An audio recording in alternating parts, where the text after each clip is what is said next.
MDH biryani મસાલા, પારંપરિક બિરયાનીનો અસલી સ્વાદ. असली मसाले साच साच MDH વેલકમ બેક. તો ગુજરાત હાઈકોર્ટને ફરીથી બોમ્બથી ઉડાવી દેવાની ધમકી આપવામાં આવી છે. હાઈકોર્ટના રજિસ્ટ્રારને ઈમેલથી અપાઈ હતી ધમકી.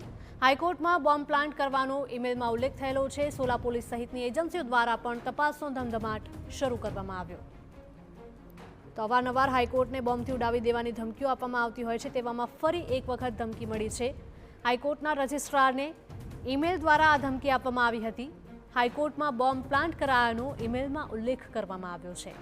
સોલા પોલીસ સહિતની એજન્સીઓ દ્વારા તપાસનો ધમધમાટ શરૂ કરવામાં આવ્યો છે. તો હાઈકોર્ટમાં હાજર વકીલ, જજ અને તમામ લોકોને સતર્ક રહેવા પણ અપીલ કરાઈ છે. સંવાદદાતા મિહિર જોડાયા છે ફોન લાઈન પર વધુ અપડેટ સાથે. મિહિર, જણાવશો કે ફરી એક વખત હાઈકોર્ટમાં બોમ્બ હોવાની ધમકી આપવામાં આવી છે, શું વધારે અપડેટ?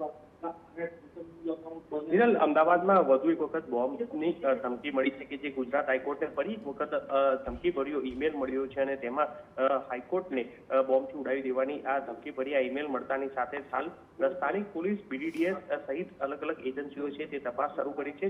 હાલ BDDS અને ડોગ સ્ક્વોડ દ્વારા તપાસ કરતા કોઈ પણ વાદાજનક વસ્તુ છે તે નથી મળી આવી, પરંતુ અવારનવાર આ જ રીતના હાઈકોર્ટને ગુજરાત હાઈકોર્ટને જે ધમકીભર્યો ઈમેલ મળતાની સાથે પોલીસ પણ એટલું એલર્ટ છે તે થઈ જતું હોય છે અને હાલ હાઈકોર્ટમાં તમામ જે પરિષદ છે ત્યાં આગળ તપાસ કરવામાં આવી છે. કોઈ પણ વાદાજનક વસ્તુ નથી મળી આવી. હાલ સોલા પોલીસ સહિતની એજન્સીઓ છે તે પણ હાલ તપાસ જે છે હાથ ધરી રહ્યા છે અને ગુનો નોંધવાની પણ તજવીજ છે તે કરવામાં આવી રહ્યું છે, કારણ કે આ ઈમેલ છે તે ક્યાંથી કરવામાં આવ્યું છે તેને લઈને તપાસ હાથ ધરાઈ રહી છે.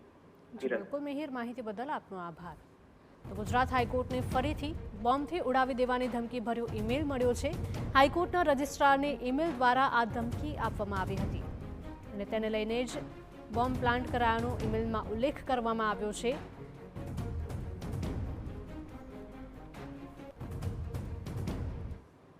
MDH કિચન કિંગ મસાલા રસોડામાં હોય તો આપણે કંઈ પણ બનાવી શકીએ છીએ. રીંગણાનો ઓળો, બટેટા ફુલાવર, ભીંડી મસાલા અને બીજું ઘણું બધું. MDH